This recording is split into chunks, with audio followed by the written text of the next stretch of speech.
everyone. Today I have somebody back who has been on the podcast before. We have Amber Frauenholtz with us.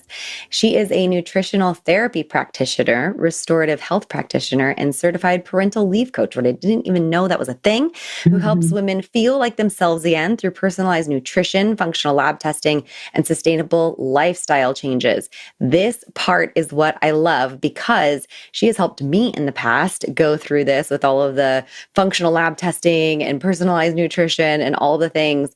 And today she's going to talk to us about this in terms of perimenopause, because I am of the age where a lot of my friends are chatting about all of this. And I was like, hey, come talk to me about it so we can learn. This is women's stuff, just like the rest of the podcast. So thank you so much for being here.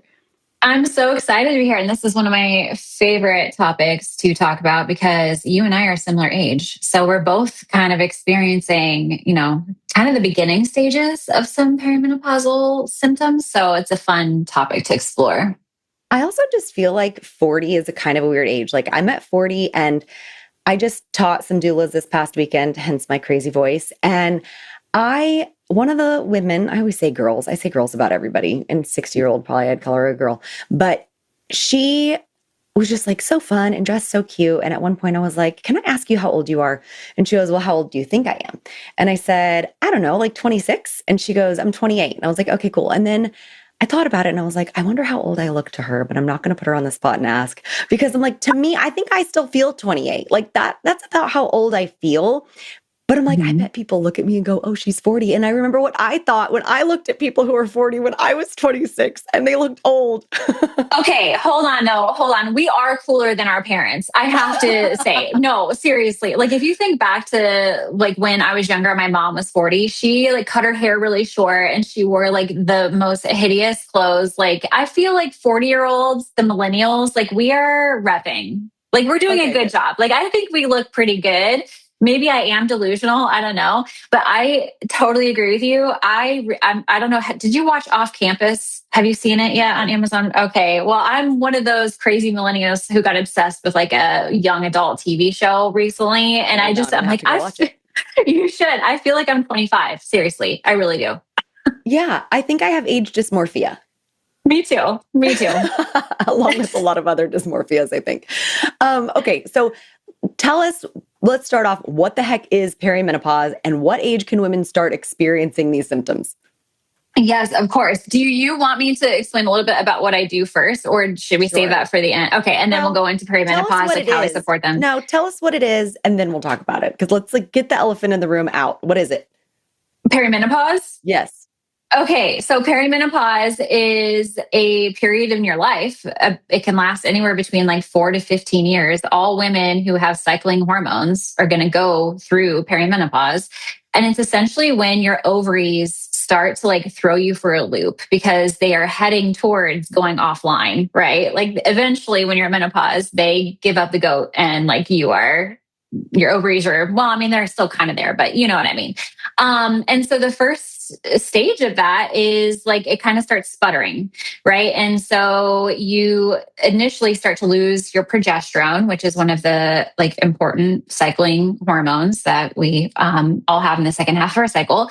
And then after that stage where progesterone is fluctuating, then estrogen starts fluctuating. And so you're getting all kinds of crazy symptoms. And then eventually your ovaries say like you're done and your estrogen really stops producing, and then you're in full-blown menopause. But that period of time can last like 4 to 15 years, depending. I mean, you can start as early as 35. Like some women may start to see symptoms before that.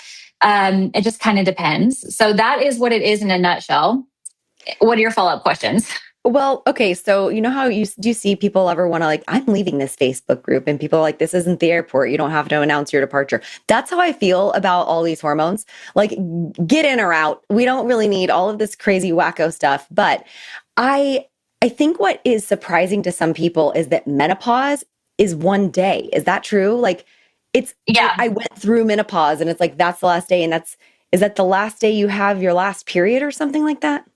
Yes. So it's you were considered in menopause after you have not had a period for 12 consecutive months. So as soon as you have not had a period for 12 consecutive months, then you are in menopause and you're done. Perimenopause is all of the time leading up to that, where you're actually experiencing the symptoms like just not feeling like yourself. That's probably the most common thing people say is like, I just don't feel like myself, right? Then you might be experiencing some of these fluctuations. Fatigue, like mood disorders, anxiety, depression, your sleep tanks, you might get acne again, like you're a teenager, just like all Sleep over and your the face. acne were my hints. Yes. Me too, girl. I am acne prone. Weight changes, that's women really can struggle with like getting extra weight off, or maybe they gain some weight. Brain fog, your cycle, of course, changes, right? All the PMS symptoms can get more intense, or just like lots of different things can happen with your cycle. Pelvic floor issues can also pop up where all of you've had no issues with your pelvic floor, and then you have like incontinent type things going on, or just like tightness in your pelvic floor, stuff like that. Dry tissue. I mean, there's lots of things that can be associated with perimenopause, and it happens in the years leading up to menopause. Does that make sense? Yeah. So I have a friend that's just like 5 years older than me. And so she goes through everything before me. So I used to make fun of her having to pull out her glasses. And now here I am that I wear them every day, all the time. And then, so now my joke is just that everything is perimenopause. So my husband has now also started using that excuse for himself. He's like, oh, it's perimenopause for him. Like he forgot to take out the trash. Oh, I'm sorry, it's perimenopause. And so it's just the thing in our house now. But now he's starting to get all of these ads like on his phone for like helping women who are dry down there, like all of these things, because they're like think she's in menopause or going through perimenopause, which is cracking me up. But one of the things I thought was really interesting, like I will never know when I'm not having a cycle for 12 months because I had a hysterectomy. So I don't have a uterus, but I do have ovaries. So I still have like the hormone fluctuations, but I don't have the actual sign of, oh, my period is here or it's not. And so I think it's interesting. When I read about it, it said that women who go have a hysterectomy, even when we keep our ovaries, tend to go through perimenopause earlier, which is funny because then it is clear that the uterus was doing something for me. But before I got it taken out, every doctor told me it would make no impact because the uterus wasn't doing anything for me anyway. It was only there to like give me periods and hold my babies. So I just thought that was kind of interesting. I was like, I feel like I got bamboozled a little bit.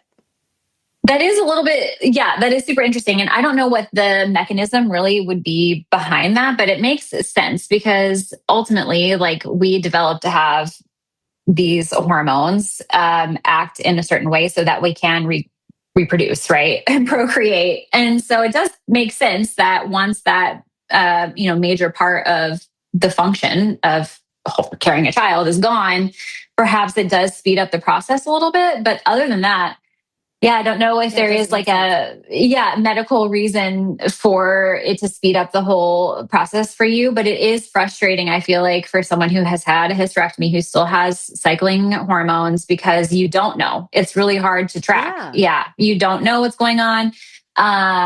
You can test, right? So eventually, once you've been experiencing a lot of these symptoms for a while, like kind of cycling in and out of them, there'll probably become a point where you're like, well, I haven't really noticed anything for a while. You can go get your FSH, your follicle stimulating hormone, tested.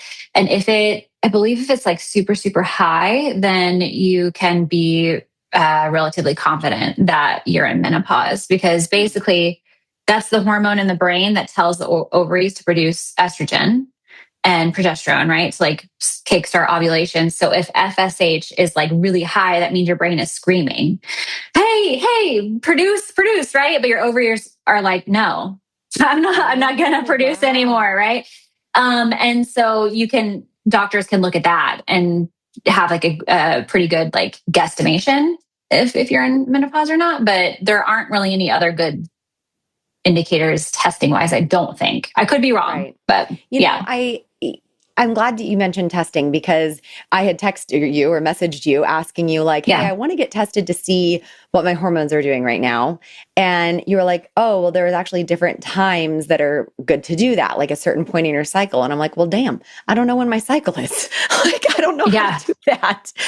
So that was also a block for me there. So can you tell people like at what point should somebody get tested in perimenopause to see if they're at a certain point, like maybe they should do some hormone replacement therapy or like, is there a right time or a more beneficial time and what tests? I mean, Yeah, it's really hard, and it's also going to be very nuanced to that person's specific scenario and situation that's going on. So I have to throw that out there. And then I also, before we get into this, and I know you, I think say this on the podcast too sometimes with the topics you talk about, but I'm not a doctor. Yes. Not a doctor.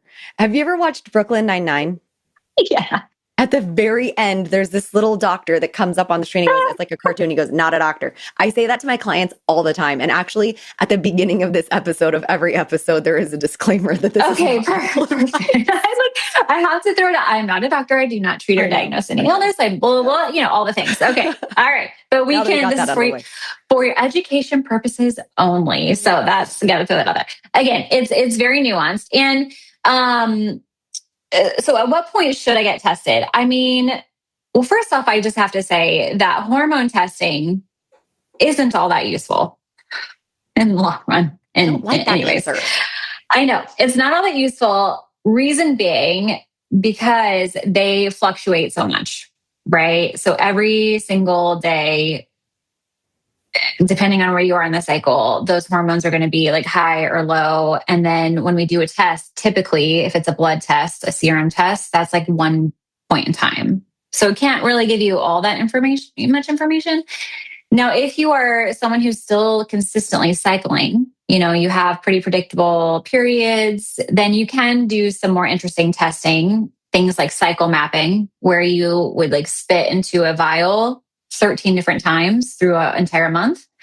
And you actually freeze them, which is kind of interesting. And then once the cycle is over, you send them to the lab. And then that can actually tell you like a graph of like, what did your hormones do throughout the whole cycle? So then you have much better knowledge on, okay, progesterone was low in my luteal phase. So I know that I need support then, or like estrogen's low across the board, or estrogen's too high, or, whatever it is.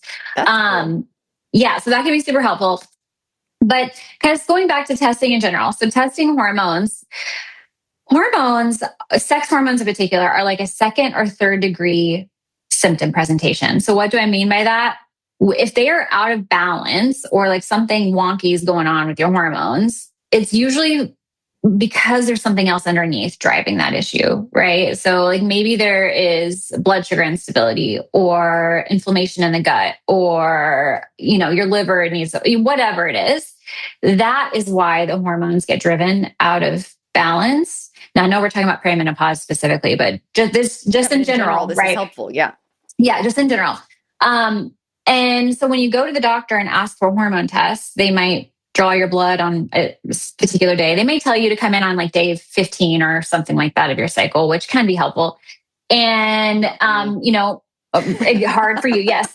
And if it's not within the normal range, or it is within the normal range, that can give you some information. Okay, yes, you are experiencing some issues because your progesterone's out of balance. But the answer that's left dangling is, but why? Right? Like that's always don't care about that. You care about that because you do functional. No, that's doctors don't care about that. So I'm sitting here going, okay, why? And that's where I would prefer to focus. I would just always prefer to focus on the why, the foundational pieces first, before you go spend money, or like chase down a doctor or whatever, just to get information that tells you, yes, your hormones are not where you want them to be. Again, why? Because there's other information left on the table. So with that, I always just start with, if you are someone who's experiencing some hormone distress, perimenopause, whatever, postpartum, I don't care, whenever, I would always start with like blood work first, just basic blood work across the board. Look at your blood sugar levels, your insulin sensitivity, your fasted insulin, your HbA1c, look at your liver markers, look at your thyroid, right? Your thyroid is also a hormone. Look at all the different things we can look at, because we probably are going to surface some information there. And if we find something that needs support, then downstream, your hormones will be better off. Does that make sense? Mm-hmm. But yeah, because at a certain age, this is normal for our bodies to do this, would it make sense that even if we did get, like, even if nobody's perfect, but let's say somebody like did all of the perfect things, they had all of that other stuff taken care of and everything was within functional range, because functional and their normal is not the same, but it would still be normal or common for the hormones to still not be where they need to be? Like hormone replacement therapy could still be helpful? Yes. So at that point, you can totally test hormones, right? And get some more actionable information. We got everything kind of crossed off the list. We've ruled out all the stuff that could be causing problems. Your symptoms are still not better. Then if you want to pay for the hormone testing, you can do it. And we can get some more actionable information. Like we can see that maybe progesterone in comparison to estrogen during a cycle was not where it needs to be. So we know we need to give you some maybe estrogen detox support. Or progesterone is just too low. So then maybe we do bring in some nutrients specifically targeted for supporting progesterone creation, things like Vitex, chaste tree berry, B vitamins, zinc, magnesium, that kind of stuff. So yes, there is a case when hormone testing can be super helpful. I find it's not really helpful up until the point where we've already fixed everything else. Yeah. It's like you probably would need more of the fixer stuff than you do if you take care of the other stuff first. And then you might need like a less of a dose or less of help. Right. But you can go the other way around, and that works too. I have clients who come in and they're already on HRT, right? So they're already taking like progesterone because they have experienced all of these terrible symptoms like anxiety, poor sleep, all of these things. And so they got on some progesterone support. It helped them. Then we work backwards. They stay on the support. We still do all the foundational things. And maybe we find they don't need quite as much progesterone, or we find that they still need to be on it, but all these other improvements happen because we focus on all this other stuff. There's still a benefit of fixing all of those other things. Is cortisol also one of the things that you recommend testing for? And what about mineral testing? Yeah. Okay. So let's just take one step back and let's just talk about hormones in general real quick, because I think it can be really, beneficial. So I like to think of the endocrine system. So it's like all the hormones. That is thyroid, your sex hormones, your blood sugar hormones, your stress hormone. All the hormones in the body, brain hormones. They act like a spider web. So if you can picture in your mind like a spider web, and all the different threads in the web are different hormones. Their insulin is progesterone and testosterone. If one of those threads in a web is pulled, what happens to the spider web? Like the whole thing shifts, right? And so everything is connected in your endocrine system. And that is what I want people to that's like the main takeaway from this podcast is everything is connected. And so instead of like hyper fixating on one thread or trying to identify, like, is it the cortisol? Is it my blood? Is it my progesterone or whatever? We support the integrity of the web. So like, where is the web attached to the walls? Can we strengthen the integrity of the web as a whole? And then it brings balance across the entire system. Does that make sense? Yeah. Yeah. So it can be useful, certainly, to check on cortisol levels and stress levels and all that, because that's a part of the web. So it could be pulling, all of the other hormones out of balance. And we do that with Dutch testing in my practice. But again, if you have imbalanced cortisol, you probably know it because you are tired, but you can't sleep. You are overly stressed out all the time. You are like maybe feeling really sleepy in the afternoons. There's like lots of signs and symptoms. If you are under a great deal of stress, you probably know it. All of us. Yes. Well, that's why you said that. Go ahead. Because I'm curious too. I would love if you could tell us sorry for putting you on the spot, but like the progesterone and the estrogen, and I think actually some people are surprised that women sometimes get testosterone replacement. Oh yeah. Mm-hmm. Mm-hmm. Yes. But like low progesterone, low estrogen, what are the signs and symptoms of each of those ones? Like if somebody were to get on progesterone support because they needed it, what kind of improvement do they see from that? And if they get on estrogen replacement, what kind of, or like they fix their hormones because of the functional testing and all of that, what improvement do they see from the estrogen? Yeah. So I think it is important to go back to this stage of perimenopause. So the first stage is typically, right? Again, this is not going to be everyone's experience, but in general, what tends to happen is you start to lose your progesterone first. So progesterone will go down, and the symptoms you start to experience are things like anxiety. That's a big one. Like just feeling anxious all the time, not sleeping very well, because progesterone is kind of like an anti-anxiety hormone. Like it makes you feel calm. It helps you fall asleep, stay asleep. So those things will start to go. And then you'll also start to see shortening of cycles. So if you are not on birth control, you'll be able to track this, and you can't.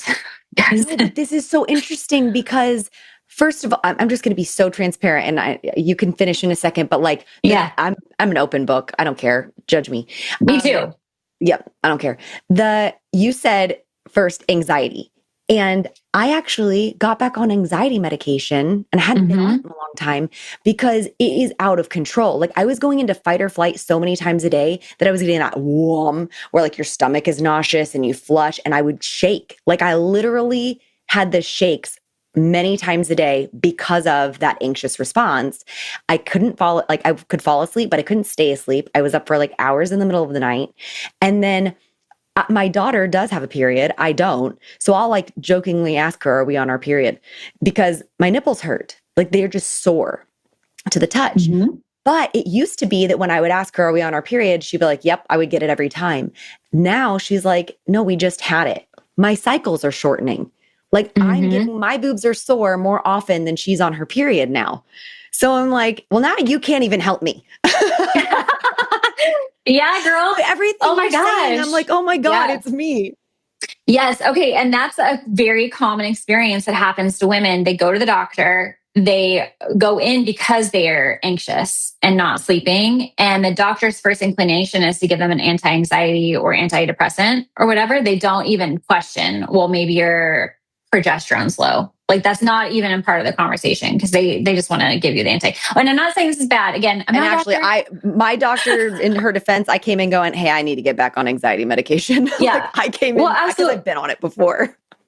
Absolutely. And I think also this is why it's confusing because you can also just be anxious and need anti-anxiety medication. So, but a part of the story could be that your progesterone's low. So you could start with some of the foundational things that help support progesterone production. That's stuff like taking chaste tree berry and, adding in magnesium, focusing on balanced meals, like that kind of stuff. Or you could sample or try like a small dose of progesterone HRT and see if it helps, right? Because I have a longtime client who she has been chronically low in progesterone her entire adult life. She had trouble getting pregnant, all of that. And we worked on everything. I mean, she is gold star, like worked so hard. It just wasn't helping. She finally got on progesterone, HRT, and her life changed. She started sleeping again. Her anxiety went down. She started feeling more like herself. I mean, like it can be a huge, huge game changer. So, for the anxiety specifically, you could go to the doctor and have your progesterone tested. I know you don't know where you are in your cycle. That's okay, but you can still get a good sense of do I think this is low or not? And then you can always try it. That's kind of the downside of HRT is it's trial and error. Yeah, it's also funny because one of my best friends came to visit. She was only here for 24 hours, and we just were like at each other about all of the different things going on in our life. And she's like, I just cannot get this weight off of me. It's driving me crazy. And she's like, I was sleeping like crap. And I was like, girl, I've been sleeping like crap. Like, I'm a good sleeper. I used to be able to wake up in the middle of the night, let my dog out, and I'm like right back to sleep. And I would say to people, I don't know how anybody could have sleeping issues. I'm so good at it. And then all of a sudden I wasn't sleeping well. Well, right around the same time I got back on anxiety medication, I started taking the supplement she said she was taking. It's like a magnesium L something, maybe L something, I don't know. L3 and 8 probably. Magnesium. And I was like, oh my gosh, it helped me so much. Just taking 2 before bed, like an hour before bed, I'm not getting the waking up in the middle of the night thing. And at the same time, I had gotten this ring. It's not the Oura ring because that one's really expensive. This is like the knockoff brand. And it was like, no, you're only awake for 20 minutes in the middle of the night total over the whole entire time. And the nights that I take the magnesium, and actually it took a little while of taking it consistently, I'm having much improved. So the anxiety medication and then that magnesium supplement helped me significantly. And that, I guess that makes sense. You said magnesium was one of the things. Yeah. Well, also magnesium is kind of like I mean, it's like a It's fix-all. a sleep Like agent. Yeah. magnesium. Oh, yeah. Yeah. It's just our modern lifestyles, we basically leach magnesium. Like that's one of the minerals that we use up when we're stressed out and all kinds of like life things happening. Our body just burns through magnesium so fast. And so if you add more magnesium in, it's going to fix a lot of problems. I have to be honest with you. I'm I mean, excited. yes. Yeah. Magnesium is great. It's one of those that hardly has any contraindications. So it's very safe to take. The only problem with it is there's so many different forms. That's what I was going of to say. it. There's so many of them. And it can be very confusing for the person who doesn't have experience, going to the store, like, oh, this says magnesium. I'm just going to buy that. But you got to be careful because if you get the wrong form, then you're just going to be in the toilet, like pooping, because some magnesium is a laxative. Right. So you got to be, and stool softeners like magnesium citrate, oxide, those are just going to clear your funny guts because out. my friend said, I've gotten some before and none of them worked. This one works. And I was like, I'm buying the one that you have. Yes. Magnesium glycinate or L-threonate. Those are the ones that work on the brain. And so I want to make sure we get those if you don't have a gut thing you're trying to. Yeah. Unless you need it, right? If you, like after birth, I did magnesium citrate instead of Folase, and it worked great. So that's so funny. I love it. Yes. Okay. And then what about estrogen? What are the things that people okay? Yes. With those? Estrogen. Well, okay. Well, let me just continue real quickly with progesterone because anxiety, poor sleep, and then shortening of cycles, right? Mm-hmm. So shortening a cycle meaning maybe you were someone who cycled like every 28 days. So you had a period every 28 days. Then all of a sudden you're having like 24-day cycles where you're having a period every 24 days or whatever. So that's what I mean. Not like the time that you're bleeding. Right. Right. And then you're also going to get other like period related symptoms when progesterone and estrogen are not just like incompatible, like what is that word? Incompatible? Like, yes, in alignment. Like or something like that. Simpatico. That's like, yes. Then you are going to get PMS symptoms, right? So maybe you are moodier, your breasts hurt more, you feel puffier, you're holding on to more water, like just bloating, that kind of stuff. The problem is those are also symptoms that you get when estrogen starts going crazy. So again, you just don't even know like what's going on in the web. All you know is that you are fatigued, you are gaining weight, you can't sleep, and you got acne, and your periods are super heavy, and you're bleeding a lot. All these things are happening, but it's really hard to say. Yeah, it's really hard to say. Is it progesterone specifically doing this to me, or is it estrogen? Because the symptoms mirror each other. So to follow on, estrogen, I would say you probably are going to start to see more of the period specific things pop into place. Like maybe you are bleeding more, maybe you are experiencing more like rage, like pre-period. Your skin is drier, like, kind of really random stuff like that. Your brain feels foggier, those kinds of things can pop up when estrogen starts going wonky. Have you heard that they're considering that estrogen replacement, like actually doing HRT, can help protect against, I think it's dementia later on? Oh, yeah. Mm-hmm, absolutely. Your brain, that's the thing. Like every cell in your body has estrogen receptors on it. Right. And so it does so much more than just helping you get pregnant and stay pregnant. It helps you have mental clarity. It's for bone health, right? That's why all these women have osteoporosis, because they have low estrogen for so many years. Our mothers and our grandmothers really got the crap end of the deal, right? Because everyone was scared of HRT back then, but they didn't get help, right? So now they have osteoporosis and bone health issues because that's important for bone health and muscle mass. I mean, it just impacts everything. Yeah. Yeah. It really does. Yeah. Why do you think and maybe it's because of the timing of the cycle and how hard that is, making sure you're testing hormones in the right time. But do you think there's anything else into play into why people have such a hard time getting their provider to help them with this kind of testing? Is it just because they don't understand it enough? Or my doctor even told me if it shows I'm in perimenopause, she's going to have to refer me out. But if like to somebody else, like an OB or something, but if it's that I'm in menopause, then she can help me. And I was like, that doesn't make sense. Well, again, I think this is like a nuanced answer because it probably is different per every provider, but it also is like a systemic issue in our medical system, and that we're just not really designed to look underneath the hood. Like doctors really want an answer that means they can pull out their prescription pad and write you something to fix the symptom that you're experiencing. And a lot of the hormone tests, when we're talking about this specific situation in perimenopause, like nothing scary is going on, they've ruled all that stuff out. They're not really useful for prescribing medication, right? Like they'd rather, again, I don't want to say blanket statements. Right. It's fine. But generalizations is fine. Yeah. It's just easier. And systemically, this is how doctors are trained. It's not that they're out there doing bad work. It's just, this is how the system is set up. Right.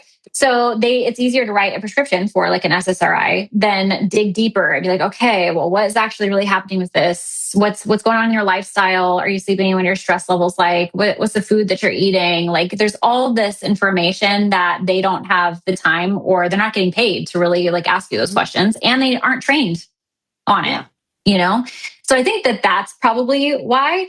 But I think the tides are turning though. Like things are very slowly shifting where you can go and potentially have a deeper conversation about women's health with your provider. It just really depends on the provider you're going to. And I think that there's a big difference. It's very similar to the thing where like people go to a chiropractor, an acupuncture, and a functional nutritionist it's like preventative medicine. We're doing this before we're sick so that we don't get super sick.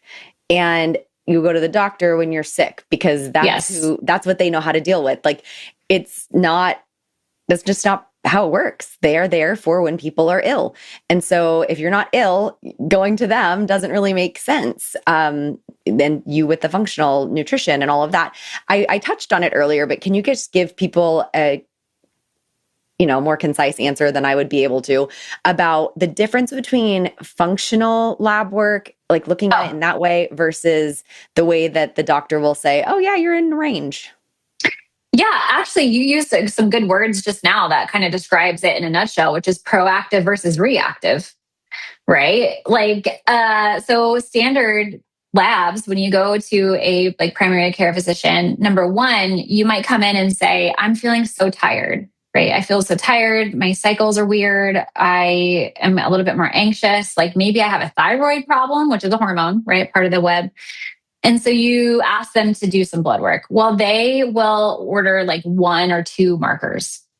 So again, there's a plethora of things that could be looked at, but they're ordering a very small subset, whatever is covered by insurance, so they can get your insurance company to pay for. Then the results come back. And we're just talking about blood work here. So they have standard lab ranges that they look at, which are based off of the health of the general population in the United States. So that's how they come up with these ranges.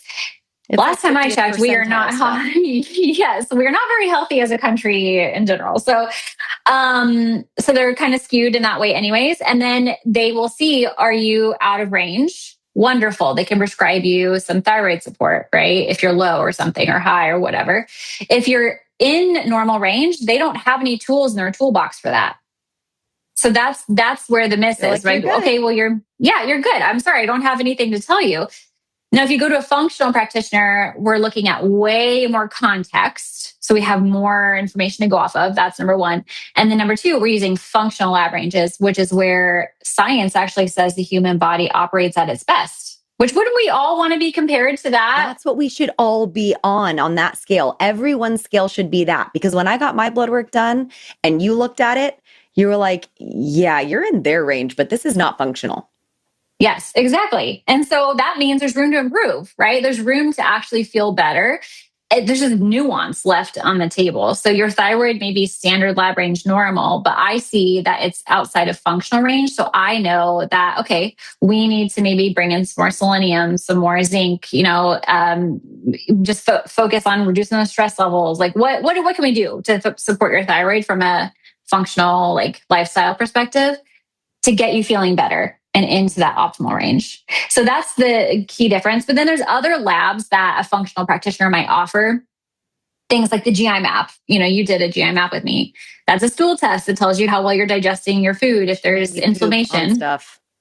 You had poop in a box. Recently was hilarious. She posted on like, make your job sound awful or something like that. And she's like, I tell people to poop on things and put them in the mail or whatever. Yeah. Poop in a box. Make your job sound illegal. I make women poop in a box and go, pretty funny. But a doctor would never order that lab for you because it's not diagnostic. Like they don't use it to prescribe medication and diagnose you with things. They do other labs that insurance covers. Right. So these are for optimization. It's kind of like going to a dermatologist and getting a cosmetic procedure versus a medically necessary procedure. These are not medically necessary tests. They just help you optimize. So doctor's not going to order them for you. And then someone needs to go to someone like you in order to help them optimize, because it's not a prescription. It's supplements, it's lifestyle changes, it's certain foods that you should add into your diet or take out of your diet. That was me. When I started working with you, there were certain things I could not eat. I couldn't eat broccoli. I couldn't eat Brussels sprouts. I couldn't eat cabbage. I couldn't eat beans. There were many things that I couldn't eat without like awful stomach pains and gas. And after I went through my process with you, I was able to go out to dinner with my husband and share Brussels sprouts with him. And I was so nervous when I took my first bite. I was like, I don't know if this is going to work. And it did. And I was like, that's one of my favorite things is like, they're all good with the balsamic vinegar and the bacon. And I was like, oh my gosh, I can eat them again. But if I had just gone to a doctor, they'd be like, well, people get gas. Like that's life. Yeah, totally. I mean, there's so much you can do to support your digestive health, and if you spend any amount of time working on it, like if you're someone who believes that they for sure cannot eat gluten, then sometimes, this is not every case, if you spend some time healing your gut, then you can actually reintroduce that and eat it at least every now and then without having like huge reactions. It's just because your digestive health needs a little bit of TLC. Yeah. Did we miss anything? Is there anything that you're like, don't let me leave without saying this about something you wanted to teach us? Or did I ask you the right questions? I'm reading through the list here that touched on the majority. I think we really have. Yeah, it touched on a lot of these. Well, should we talk about, do we want to spend like 5 minutes talking about some simple things the listeners can do to support their hormones? Sure. If you're willing to give us some tips, we would love that. Yeah, I have a lot of tips, and then I also have a lot of free resources. So when we can share everybody how to find you for sure. Yeah. All right. Honestly, I'm just going to pull up back the curtain here, right? Like I offer all these functional tests in my practice. I do a deep dive into your data. I do all of that work for you. But at the end of the day, the solutions are 80% the same across the board for everybody, right? Because everyone needs to be eating enough food. Okay. Like basic things. Like when I started with her, guys, I was like 10 pounds heavier than I usually am. And it was that I wasn't eating enough and I was exercising too much. Yeah. Your body can turn against you if you are not taking in enough calories, especially during perimenopause, right? Like your hormones are in flux. When your hormones are in flux, your body is more susceptible for negative health outcomes. And so we want to make sure we have everything like locked in and you're getting enough raw materials to support your ability to create hormone function, all the things. So we need to be eating enough calories overall. So making sure we're getting enough, making sure we are getting enough protein specifically. That's going to be huge. And I know it's so annoying right now because it's so like popular, like protein popcorn, protein whatever. That? Have you seen that thing? It's like, come on, mama. Are you getting enough protein, mama? It's like all these things that people are saying. My God. It's so funny. I mean, protein added is like this generation's low fat is what I've also heard. And I agree. However, low fat was misguided. Protein intake is actually scientifically correct. Yes. So 0.7 to 1 0.7 to 1 gram per gram per pound. Yes, per pound of body weight. So what that means is like I weigh 150. I eat about 140 grams of protein a day. So aiming kind of close around your body weight, depending. That's what you want to aim for in a day in an intake. And that's way more protein than most women are eating. Like you come into my practice, no, it's definitely closer to like 50 grams or 70 grams. That's more the average. And you're just letting your muscle mass sort of waste away when you do that. Yeah. And in perimenopause, that's what happens. That's one of the reasons why women gain weight is because their muscle mass is dropping, right? And so we need to make sure we're maintaining that. So strength training also goes along with eating enough protein. Balancing your blood sugar. What that means is just avoiding eating a lot of super high glycemic, high carbohydrate foods in isolation. So pairing those foods with protein, fat, and fiber so that you're not riding this like blood sugar energy roller coaster. That's very not great for your anxiety levels. Probably the biggest thing was you were like, I don't care if you eat ice cream, but eat a hard-boiled egg first or something, Yeah. Like eat protein before you, and I started doing that. And then I wanted less of the ice cream anyway, or whatever it was. Yeah, it's so helpful. That's huge. And insulin is a hormone, which deals with blood sugar. That's a part of the web. So if your blood sugar is out of whack, it's going to pull estrogen, progesterone, all the things out of whack with it. Eating enough fiber. That's also, I'll just like maybe end on that one. So eating enough fiber is so clutch, so key. I wish fiber was as sexy as protein right now because fiber, insanely beneficial for your microbiome, your gut health, but also your hormone health because it's very supportive of your liver and like excess toxins. Fiber binds to toxins in your body and it gets it out. So if you got acne, eat more fiber, it's going to be super helpful. I think the rule of thumb is about 15 grams of fiber per 1,000 calories that you eat. So if you're someone who's eating about 2,000 calories, you're going to be wanting to get closer to like 25 to 30 grams of fiber a day. And I guarantee you most women are not eating that much. Is a fiber supplement good or no? It's super helpful. It's helpful. Okay. I mean, no, it's very helpful. It can be very hard to get that much fiber in if you're not used to it. So psyllium husk powder is a great supplement that you can add in. You get like 5 grams of fiber per scoop. So you can do that alongside eating the foods. Right. Have you seen the thing that says like, when I was little, everyone was, preparing me for being peer pressured about drugs, but nobody prepared me for being peer pressured about eating enough protein. It's so true though. It's so funny. Oh, it's just because it feels so real and it makes it does. Feel.